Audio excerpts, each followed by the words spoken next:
Le porte-avions Charles de Gaulle, quelque part au large du Pakistan. 2200 hommes et femmes embarqués pour la mission Héraclès. Pour le GCI. Pour le SUCAP, pardon. C'est moi qui prends la TL1. Un vocabulaire et des codes étranges. Un monde à part, pont numéro 4, la salle de briefing réservée aux pilotes de super-étendard. Tout à l'heure, 2 chasseurs s'envoleront. Leur mission ce matin, contrôler un bateau suspect. Au même moment, dans les hangars du Charles de Gaulle, les avions de chasse préparés pour la mission Héraclès, à bord du porte-avions, 16 super-étendards et 7 rafales. La situation générale, le porte-avions pour l'instant est dans sa CVAA, dans sa petite box attitrée. On va voir une carte. Ok. Et la zone investiguée donc, est légèrement nord du porte-avions pour une quarantaine de nautiques. On sait que la cible à rechercher est un remorqueur à coque orange, passerelle blanche. On a son nom et on sait grosso modo dans quelle zone il devrait être. Donc on a une zone de recherche qui fait grosso modo 40 nautiques sur 40. Chaque jour, les avions décollent direction le ciel de l'Afghanistan pour bombarder les bases talibanes. Chaque jour également, ils vérifient l'identité des embarcations à bord desquelles pourraient se trouver des terroristes d'Al-Qaïda qui veulent fuir le pays. C'est donc une piste en 10-28, tranquille, qui, comme on la reconnaît, eh bien, elle est au nord de la ville. L'altitude sécu de la zone par laquelle on arrive, eh bien, ce sera du 3000 pieds. À savoir que plus on va vers l'est, l'est et le nord-est notamment, eh bien, on commence à jouer avec les reliefs et l'altitude sécu monte à 9000 pieds. Les jeunes matelots embarqués sur le Charles de Gaulle. La plupart viennent des banlieues, des jeunes en difficulté. Ici, ils travaillent sur le pont, manœuvrent les avions, respectent la hiérarchie et sont respectés par les gradés. Vous aimez les changer les chaussures? Normal. C'est une question de sécurité. Ce matin, avant tout, il faut régler un petit détail. un gros trou dans les chaussures de sécurité de l'un d'eux. Comme ça, malgré tout, si je t'aurais pas dit. Bah oui, allez, fonce au magasin voir s'il y en a pas. S'il y en a pas, tu me le dis, et demain matin, on ira au BGC. Sinon, je peux mettre du scotch pour la journée. Oh non. Non, c'est bon, on peut dégager. On voit ton pied, là, en plus. Ça va pas bouder là, c'est pas trop. Oui. Ce soir, ça. Ça plus rien à dire. C'est dans le poste? Ouais. Non, non. Je nous envoie ce soir. Ok. Allez, ok.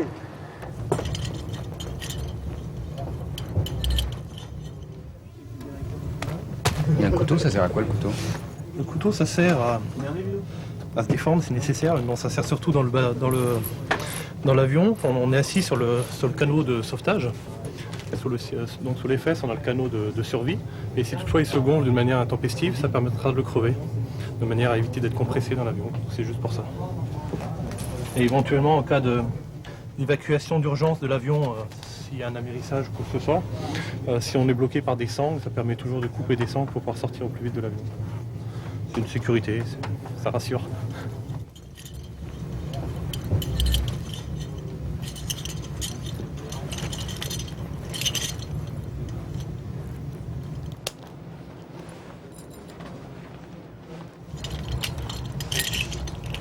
Ok, on n'est pas rébriefé. Bah, je sais pas où il est traduit, mais on n'est pas rébriefé. Le porte-avions Charles de Gaulle, si souvent maltraité ces dernières années. À son bord, les pilotes les plus expérimentés, les marins les plus aguerris. Tous font oublier ce qui a été qualifié de gouffre financier, les problèmes d'hélice, les déboires techniques. Aujourd'hui, ces marins sont essentiels à la mission Héraclès, reconnus et même enviés par leurs collègues américains qui reconnaissent que ce porte-avions est une petite merveille technologique.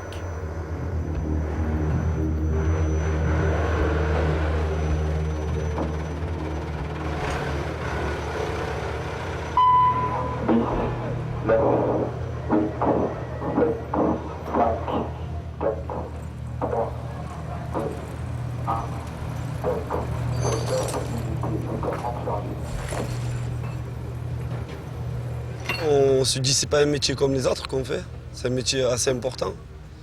On nous confie beaucoup d'outils qui coûtent cher, comme les avions par exemple. Là, les Conèves, sur le plan d'envol, nous sommes les seuls à avoir des engins qui roulent, roulants. Et avoir de grosses responsabilités, c'est ça l'avantage de l'armée. Vous pensez qu'on a confiance en vous? Énormément. Parce qu'à mon avis, on ne nous laisserait pas, parce qu'on est carrément lâchés sur le pont. Chacun sait ce qu'il a à faire. Oui, après j'écoute. Je confirme que la route qu'on a au 310 actuellement nous permet de relier directement le deuxième pont tournant. Négatif, on est en manœuvre anti-col actuellement et de plus on a réduit pour le débarquement du pilote avant arrière. Après on essaiera de retourner sur nos tronçons prévus. D'accord, bien reçu. Manœuvre anti-collision en plein océan. La rencontre avec les bâtiments d'escorte, la passerelle de navigation. Ici, l'on murmure des ordres secs, précis. L'approche est délicate, le bateau ravitailleur est à quelques mètres. Bientôt des palettes de vivres, le carburant pour les avions, le courrier pour le moral, plus de 40 tonnes de conserves de boissons passeront d'un bateau à l'autre, de quoi tenir une dizaine de jours.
chercher les glaces pour ce midi.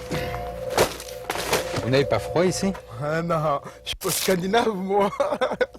Non mais franchement, bon, c'est une sorte de punition. Mais bon, ça va, on va s'en passer quoi. C'est pas grave. Bon, il est sympa mon chef, donc voilà, on délire bien. C'est l'essentiel. Et la carte de poisson, voilà. Allez, ciao, bon courage les gars. Un porte-avions, il est composé surtout, son arme favorite, c'est les avions. Donc sans pilote, le porte-avions, ça n'aurait pas de sens. Donc en quelque sorte, ce sont les poumons du porte-avions, quoi. C'est eux qui vont faire leur mission, ils reviennent. C'est vrai que ça qu'on contribue, ça part du commandant jusqu'au dernier matelot qui s'est embarqué hier. Donc ce monde y contribue, c'est une chaîne fonctionnelle, c'est une usine. Donc, mais les pilotes sont nos guerriers, donc voilà, on passe au mal. Vous les enviez? Ouais, en quelque sorte, franchement, devenir un pilote d'un Rafale, ça m'intéresserait, mais bon, voilà, c'est le destin, c'est pas grave. Je les envoie pas. Pour moi, je suis fier d'eux, quoi. Il y a pas à dire, quoi. C'est des guerriers, et puis voilà, je les admire. À quelques minutes du décollage, tout à l'heure, la vapeur concentrée dans les catapultes propulsera l'avion en moins de 2 secondes.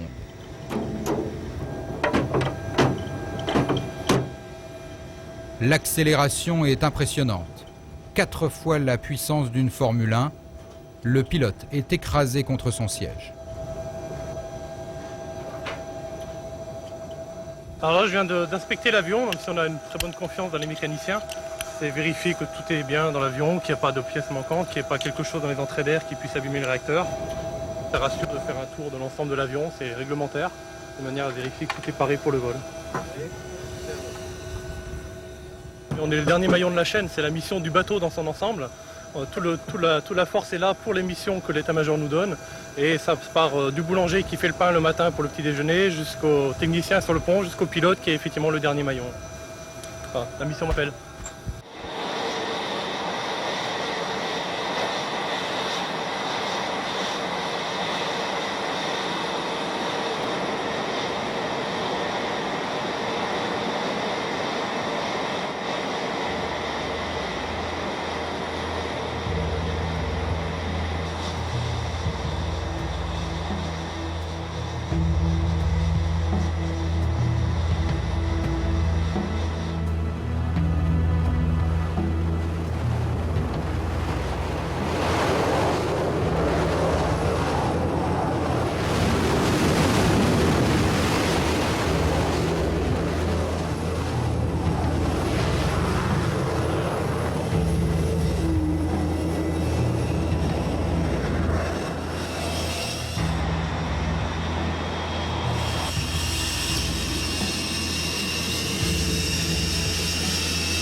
C'est formidable parce que c'est pas tout le monde qui a la chance d'être là.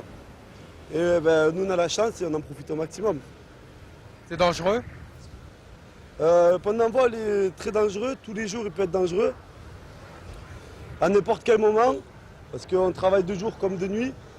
C'est un bâtiment de guerre, la nuit il n'y a pas beaucoup de lumière sur le pont. Et une seconde d'inattention et ça peut être fatal pour nous et pour les collègues aussi.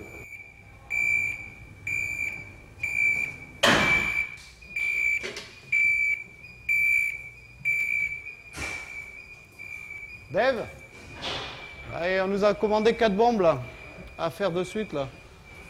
Qui c'est qu'il y a? Comment on va s'arranger? Jeannot, tu descends avec moi en soute? Où c'est qu'il y a? Flash!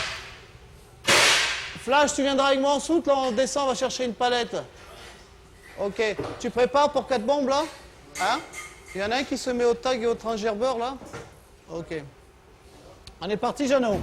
Eh bien, ça presse. Allez, go, on descend en soute. T'as téléphoné? Ah, c'est bon. Allez, ok. Direction la zone ultra sensible, ultra protégée. Porte blindée, au cœur du porte-avions, la soute à munitions. Quelques hommes seulement sont habilités à se rendre ici. Dans ce véritable coffre-fort, on entrepose plusieurs centaines de missiles et de bombes, mais il n'existe aucun chiffre officiel, secret défense. Partout des capteurs sensibles à la moindre présence, la moindre étincelle. La lumière est restreinte, sécurité maximale. Le porte-avions est à propulsion nucléaire. Pas très loin d'ici se trouve le cœur du réacteur atomique. C'est des bombes de 125 kg. 125 kg, donc ça fait une puissance d'explosif de 35 kg à l'arrivée, ce qui est assez important. Et c'est des bombes à effet multiple, donc c'est des bombes récentes et très performantes. Gros dégâts. Oui.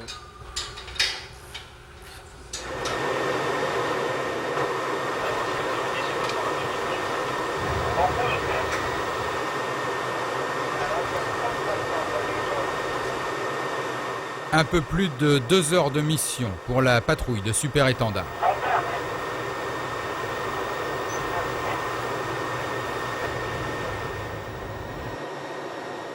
Enfin, en plein océan, les pilotes aperçoivent le bateau recherché, le remorqueur à coque orange. Des informations confidentielles indiquent que certains terroristes appartenant aux troupes de Ben Laden pourraient essayer de s'enfuir. Ils pourraient être à bord de ce bateau. Il faut vérifier. Photographies aériennes, identification, tout est en règle. L'alerte est passée.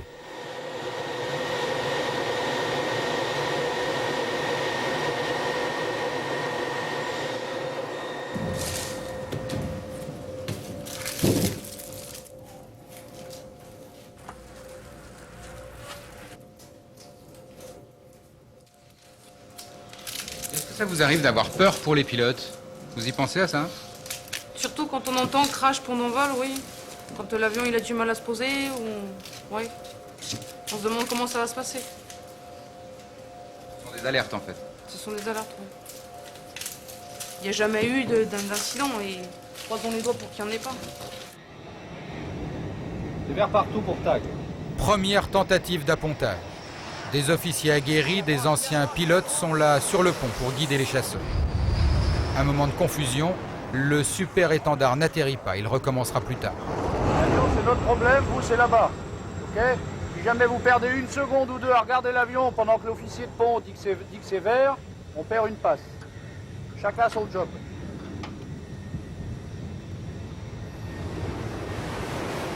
Nouvel essai.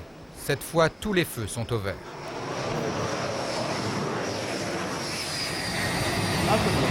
Un peu de moteur. Et pied à droite. Vitesse à l'approche, plus de 250 km/h.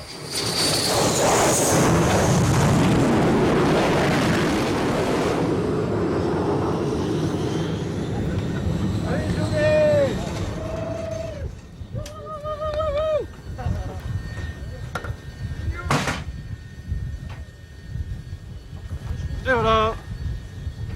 Ouais, je t'ai vu, mais j'ai spiné quoi. C'est pour toi ça, c'est pour moi? Bon bah félicitations hein. Ah, tiens. On boit à quoi là?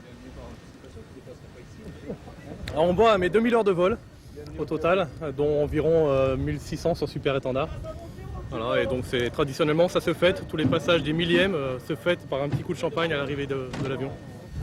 À la vôtre.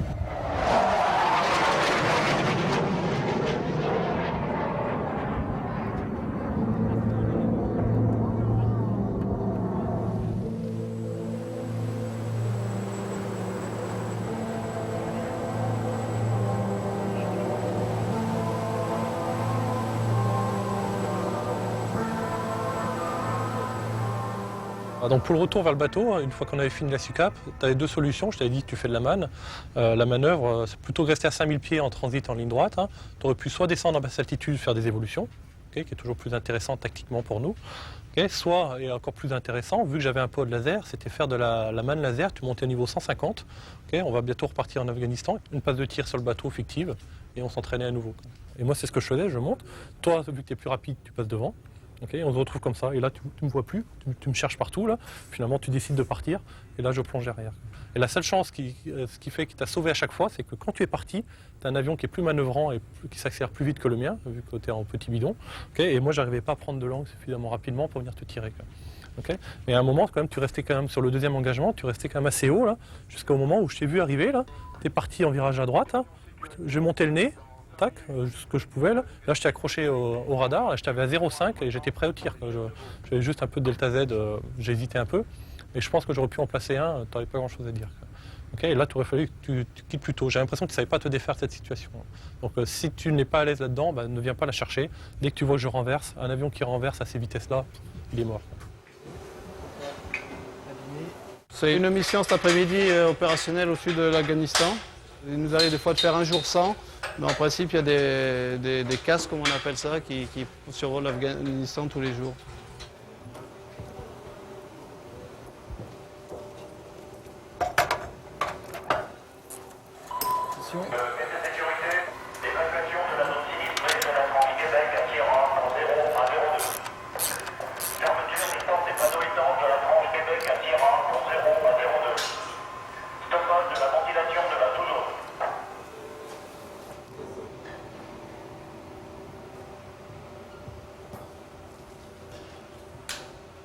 Commencez, ouais.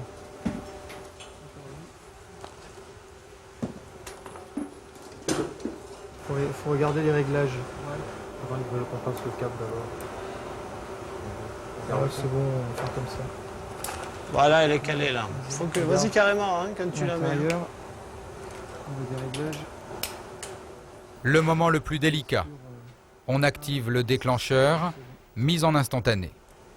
La bombe explosera à l'impact dès qu'elle touchera le sol. Allez, bon là aussi, ta fusée, là, le voyant est bon.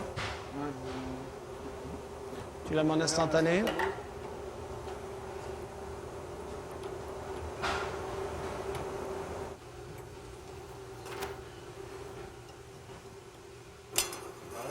Ça, c'est les fils qui servent d'armement de la fusée, simplement.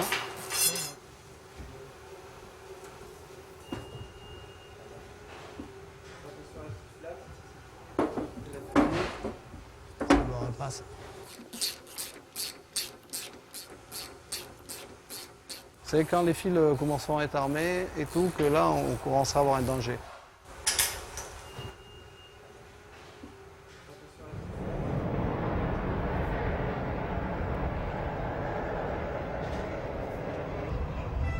D'abord arrière d'abri pour contact. C'est au d'abri pour rentrer. C'est une route 290 pour rallier le prochain tronçon. J'écoute. Pour remettre dans la boucle, la petite 110, le Tango Mike Charlie qui nous passe devant, d'abord 330 pour un nautique, un bâtiment d'intérêt militaire, le Tabouk. La passerelle de navigation. Les 40 000 tonnes du bateau obéissent à un simple levier, une petite manette en guise de gouvernail, et le Charles de Gaulle file à 22 nœuds en plein océan Indien, près de 40 km/h. Bâbord 330, un nautique. Oui, un bâtiment d'intérêt militaire, donc il allait aussi haut et au rang. Bien reçu. Très bien. Bâbord stop. Bâbord stop.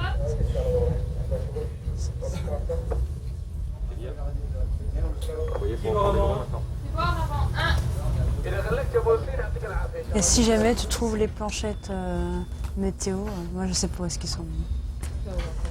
Voilà, et donc signature, si jamais tu vois les personnes concernées. Tiens là, il faudrait mettre les post-it, je n'ai pas mis ici. Voilà. C'est bon ce qu'on mange? Ouais? Des pâtes?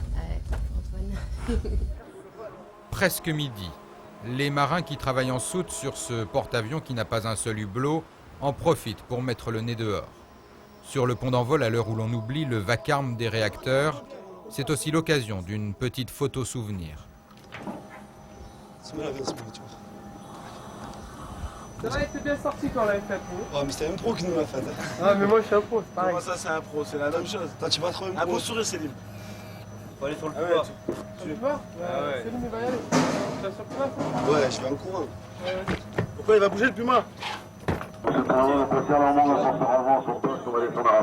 Ah, faut aller, je croyais, fallait le chercher.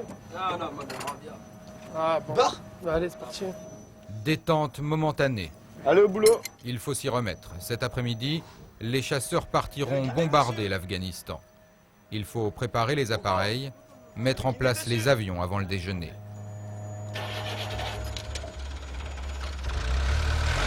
Le soir, on fait un repas froid.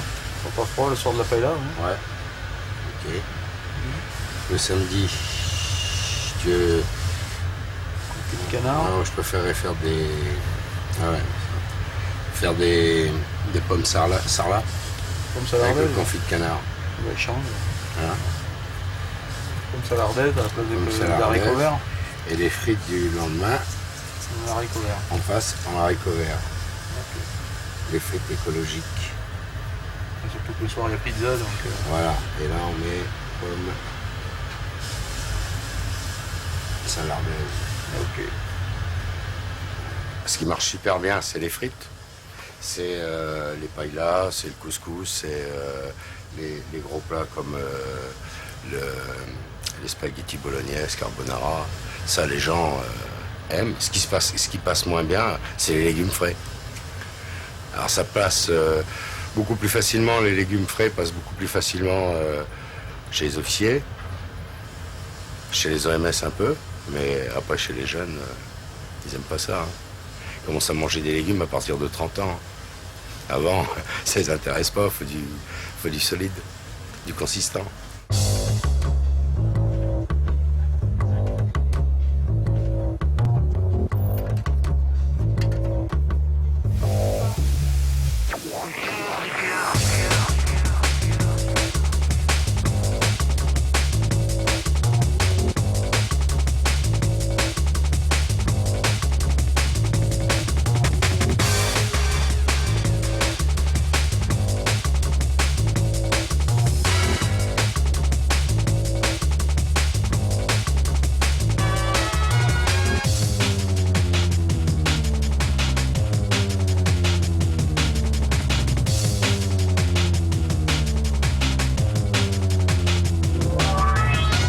Tu as bien vu pour faire ta sauce, ça peut expliquer à ton jeune là. Pour faire ta sauce, tu lui fais bien voir à ton jeune. Hein. Que la sauce soit impeccable. Sans grumeaux. N'est-ce pas Caprimètre? Les filles ont leur place dans la marine, à condition qu'elles changent un peu leur caractère bien souvent. Mais quand elles auront réussi à trouver le joint entre le caractère et le travail, ça ira très bien. Je pense qu'elles font partie intégrante de la marine maintenant. Elles sont rancunières quand elles se disputent avec quelqu'un et ça dure plusieurs jours. Pour les trois quarts. Alors que les hommes, ils s'engueulent, quitte à même de ne pas se frapper, mais qu'ils s'engueulent à bon coup. Le lendemain, ils se redisent bonjour, alors que les filles, elles ont du mal à dire bonjour, soit homme ou femme, c'est pareil. Là, vous êtes dur. Hein. Non, c'est vrai, il est un peu... Pas dur, réaliste. C'est vrai. Elles sont très agréables à travailler, et travaillent autant que les mecs. Elles le prouvent tous les jours, mais c'est vrai que dès qu'il y a quelque chose, elles sont le caractère, il faut qu'elles investissent le caractère. La pause, l'heure du déjeuner. 2200 repas servis au même moment, mais pas au même endroit. À chaque grade son carré, sa salle à manger.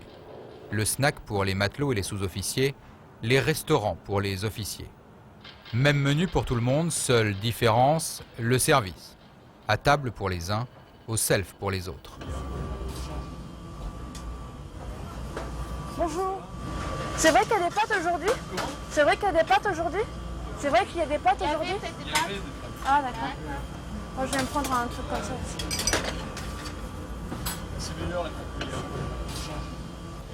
Chance hein. Pas de pâtes. Bah ouais, moi je préfère les pâtes qu'au brocoli. Tiens, on va embêter les timoniers. Oui, on va embêter les timoniers. Et les Bosco. Super, merci beaucoup. On va faire la correction. On avait dit qu'il y avait deux particularités, c'est que si A égale B, C égale D, Dans l'après-midi, juste après le repas, le réfectoire se transforme en salle de classe. Ça, c'est une première équation qu'on avait vue, simple, qu'on va essayer d'appliquer. Les jeunes en difficulté scolaire prennent des cours de soutien. Français, culture générale ou mathématiques. Même quantité d'un côté. Aujourd'hui, un peu d'algèbre. Résolution d'une équation à deux inconnus. D'accord. Donc on va s'en servir pour résoudre ce système.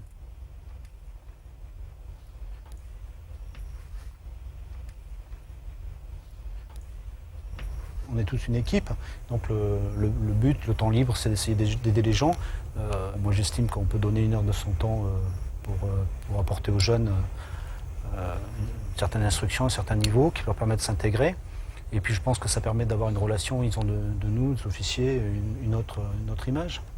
Donc moi ce que j'essaie d'instaurer, comme mes collègues également, c'est une relation de confiance pour qu'on puisse bien cerner ce qui leur manque et que ça soit positif.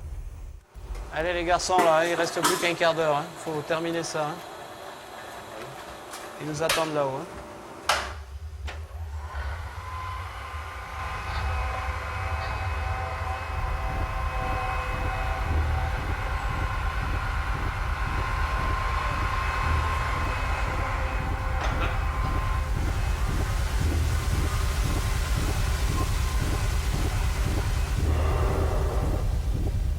Le centre de commandement du Charles de Gaulle. Des liaisons satellites protégées, des radars qui surveillent la zone. L'espace aérien et maritime est quadrillé. Réunion quotidienne autour de l'amiral. Réunion classée secret défense. Bonsoir à tous, asseyez-vous, je vous prie.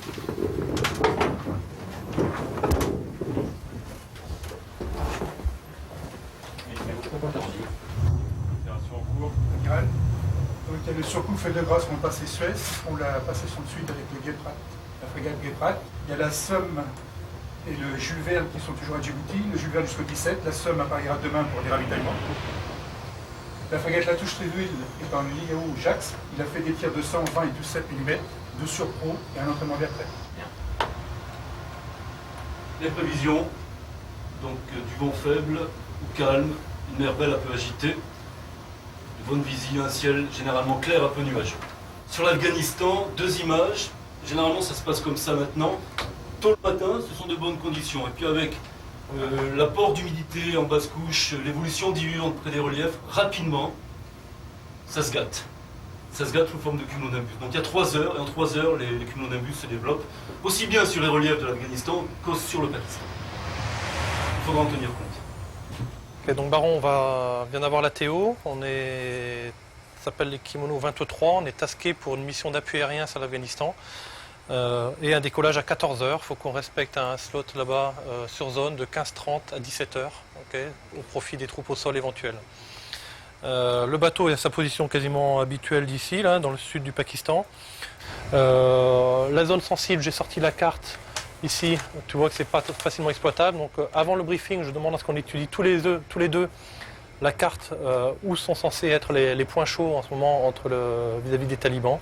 Beaucoup de relief, très peu de routes, très peu de repères. Donc, on essaie de bien s'imprégner de la carte de manière à être prêt en vol si nécessaire. Sachant que c'est du casse, c'est pas certain qu'on aille là, mais on a de bonnes chances de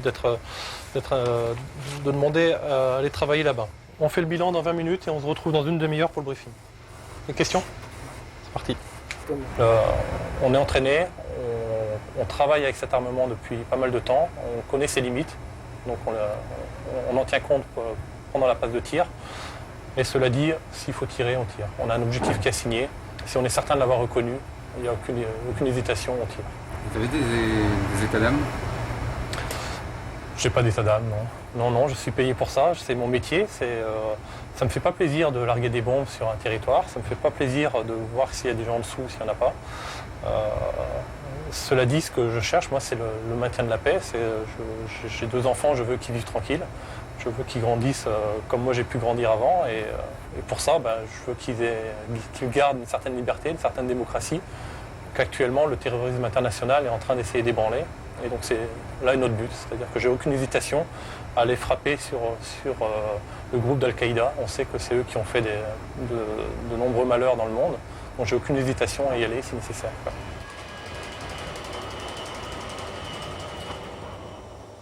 Allez, c'est bon. On va à l'arrière. Ascenseur arrière sur le 10. Celle-là, elle va à droite. Elle va à gauche, là, parce que c'est là qu'ils vont la monter, ils auront un truc pour l'accrocher.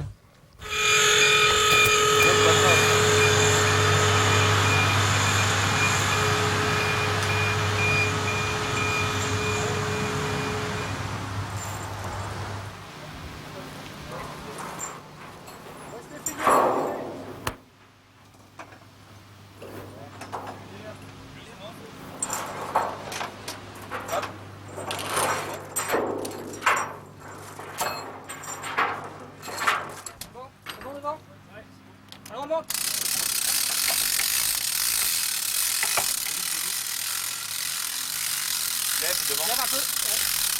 Lève encore. Hop. Allez, on défait les câbles.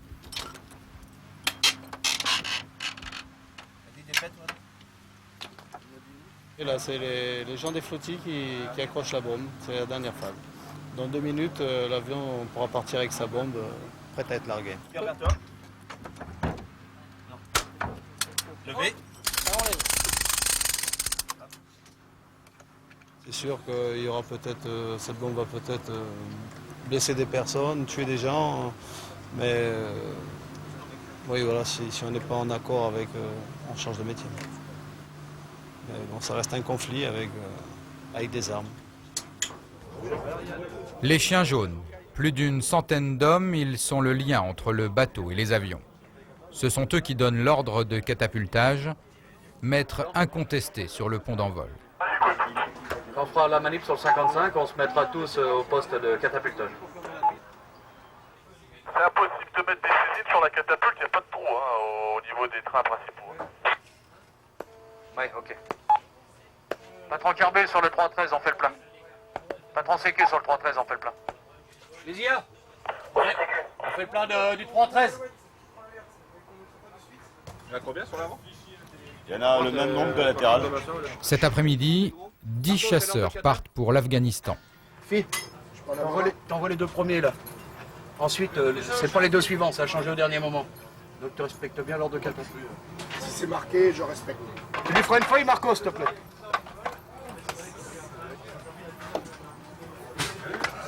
Tu fais sortir tout le monde.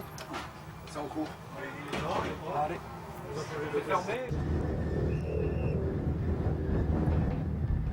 Quelques minutes avant les catapultages, les plongeurs s'équipent, direction les hélicoptères, les dauphins. On les surnomme les Pedro. Ils sont là en cas de problème.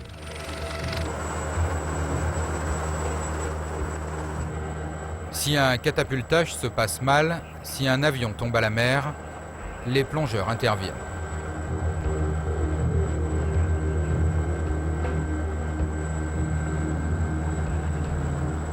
L'équipage se positionne en vol stationnaire, à quelques mètres du porte-avions. Non, tous les rafales sont sur l'avant. Tous les rafales et tous les super sur la latérale. Tiens, tu restes avec le commandant, je vais changer l'ordre de kata vite fait.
Tu vas pousser là-bas, ça existe, avec ta gueule.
Je me mets une faute après. Ouais. Technique à l'appel. À l'appel correctement, les gars. À deux couplets. Bien. Bonne soirée, à deux. Demain, quelle heure l'appel 9h50. 9h50. Horaire chrétienne. Personnage principal, bon, on va faire l'appel. Il y a où Bon les gars, c'est bon pour l'appel. Allez messieurs, bonne soirée. Bonne nuit. C'est nul là. 9h52 fois. Rasé. On a une population qui a l'air d'être cosmopolite, mais non, ce sont tous des gens qui sont nés sous la même bannière.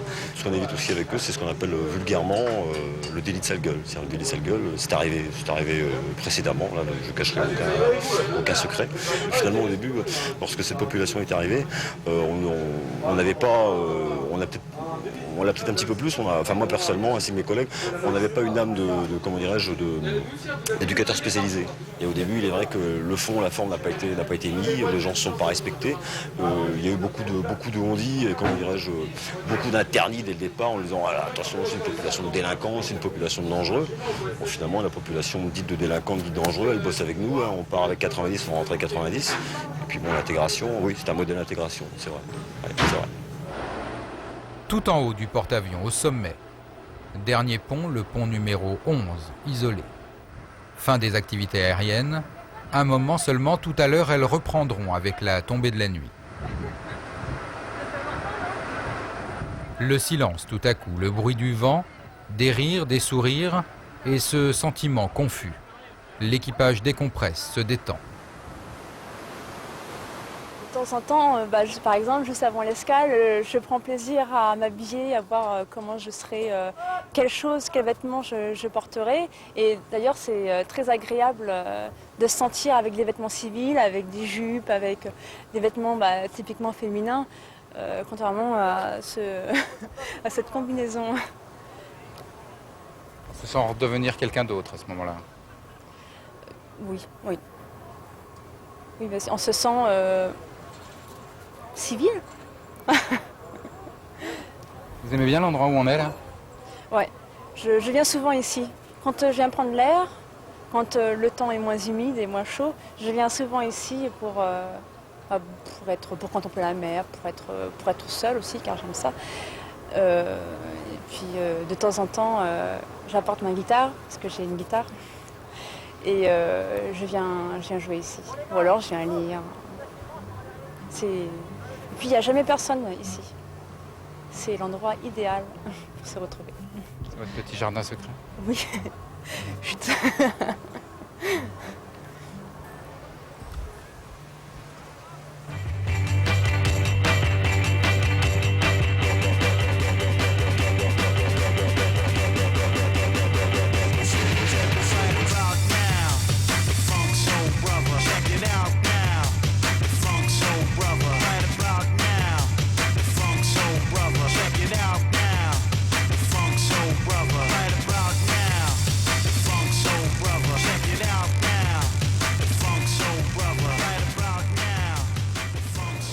Il y a deux grandes familles, quoi. Il y a la famille aéro, tout ce que vous voyez sur le pont d'envol, les pilotes et tout, mais aussi la machine, les gens de la machine, les électriciens, les timoniers, les boscos. Non, tout le monde a son rôle, je veux dire.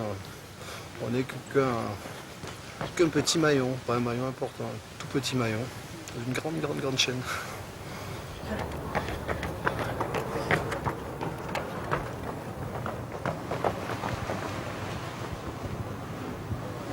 Ce qui fera le plus du bien, c'est quand on passera à la rade de Toulon. Mes parents sur le quai. Ce sera la plus belle chose. Bon, je crois qu'il n'y a rien de plus beau de voir ses parents qui attendent son fils qui est parti quand même 7 mois et demi, et de l'attendre les bras ouverts sur le quai. Je pense qu'il n'y aura rien de plus formidable.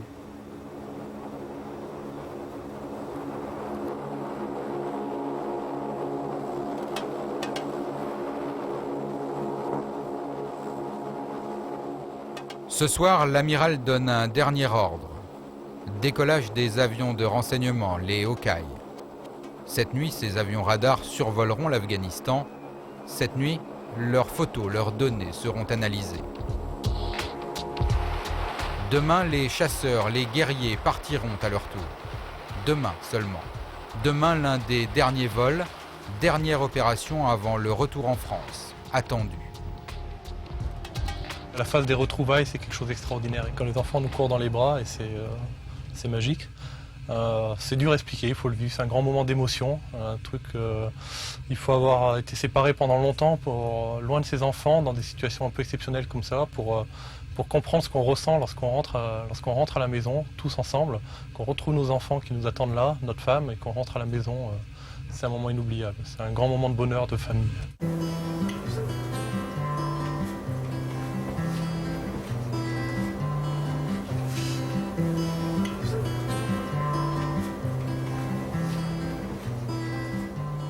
Moi je n'étais rien et voilà qu'aujourd'hui je suis le gardien du sommeil de tes nuits. Je l'aime à mourir. Je l'aime à mourir. Elle a dû faire toutes les guerres pour être si forte aujourd'hui. Elle a dû faire toutes les guerres de la vie, et l'amour aussi. Aussi. Voilà.